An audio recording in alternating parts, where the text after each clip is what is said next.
లోక్సభ ఎన్నికల వేళ బీఆర్ఎస్ కు బిగ్ షాక్ తగిలింది. వరంగల్ ఎంపీ అభ్యర్థి కడియం కావ్య పోటీ నుంచి తప్పుకున్నారు. పార్టీపై వస్తున్న అవినీతి ఆరోపణలు, నాయకుల అనేకత వల్ల పోటీ చేయనని చెప్పారు కావ్య. లోక్సభ ఎన్నికల వేళ బీఆర్ఎస్ కు బిగ్ షాక్ తగిలింది. వరంగల్ ఎంపీ అభ్యర్థి కడియం కావ్య పోటీ నుంచి తప్పుకున్నారు. పార్టీపై వస్తున్న అవినీతి ఆరోపణలు, నాయకుల అనేకత వల్ల పోటీ చేయనని చెప్పారు కావ్య.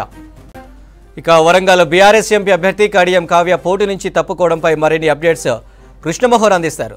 కృష్ణమోహన్, వరంగల్ ఎంపీ స్థానంలో బీఆర్ఎస్ పరిస్థితి ఏంటి? కావ్య పోటీ నుంచి తప్పుకోవడానికి ప్రధాన కారణాలేంటి? బీఆర్ఎస్ పార్టీకి అయితే ఈ లోక్సభ ఎన్నికల ముందు జరుగుతున్న పరిణామంలో ఇది మరింత పెద్ద షాక్ గానే చెప్పొచ్చు. ఇప్పటికే పార్టీ కష్టాల్లో ఉంది. దీనికి ఇది మరింత షాక్ అయినటువంటి సంఘటనగానే మనం చెప్పుకోవచ్చు.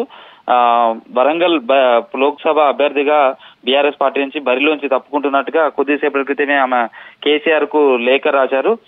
ఈ లేఖలో కూడా రాష్ట్రంలో జరుగుతున్న బీఆర్ఎస్ పార్టీ పరిణామాలు, తర్వాత ఆ పార్టీపై వస్తున్నటువంటి ఆరోపణలు కావచ్చు, అనేక కేసుల విషయాలు, తర్వాత జిల్లాలో ఉన్నటువంటి నాయకత్వ తీరుపైన కూడా ఆమె లేఖలో ప్రస్తావించుకుంటూ రాశారు. ప్రధానంగా కొద్ది రోజులుగా పార్టీ నాయకత్వంపై మీడియాలో వస్తున్నటువంటి అవినీతి కావచ్చు, భూ కబ్జాలు, ఫోన్ టాపింగ్ లాంటి వ్యవహారాలు, తర్వాత లిక్కర్ స్కామ్ లాంటి విషయాలు పార్టీ ప్రతిష్టను పూర్తిగా దెబ్బతీశాయి. జిల్లాలో నాయకుల మధ్య కూడా సమన్వయం లేకపోవడం, ఎవరికి వారే అన్నట్టుగా యమునా తీరుగా వ్యవహరిస్తున్నారు. దీంతో పార్టీకి చాలా నష్టం జరుగుతుంది. ఇలాంటి పరిస్థితుల్లోంచి తాను పోటీ చేయడం అనేది సరైన పరిస్థితి కాదు. కాబట్టి ఈ పరిస్థితుల్లో తాను పోటీ చేయలేనంటూ కూడా పోటీ నుంచి విరమించుకుంటున్నట్టుగా ఆ లేఖలో పేర్కొంటూ కేసీఆర్ కు లేఖ రాశారు. పోటీకి సంబంధించినటువంటి అభ్యర్థిగా అవకాశాన్ని కల్పించినందుకు మాత్రం కేసీఆర్ కృతజ్ఞతలు చెప్తున్నాను. కానీ పార్టీకి ఉన్నటువంటి పరిస్థితులు, ఇప్పుడు ఉన్నటువంటి ఫోన్ ట్యాపింగ్ కావచ్చు, లిక్కర్ స్కామ్ కావచ్చు, ఇలాంటి వాటన్నిటితోటి పార్టీ ప్రతిష్ట పూర్తిగా దెబ్బతింది.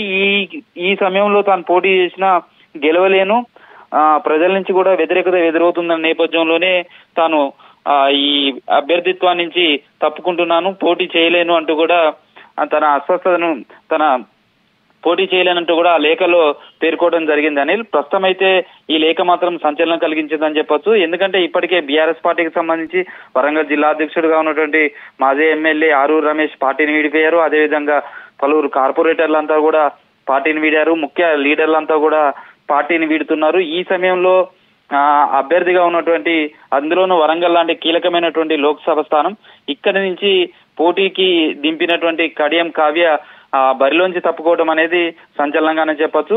ఇది పార్టీకి చాలా నష్టమైనటువంటి విషయాన్నిగానే భావిస్తున్నారు. ఎందుకంటే కడియం కావ్య తండ్రి కడియం శ్రీహరి శేషంగన్పూర్ ఎమ్మెల్యేగా ఉన్నారు.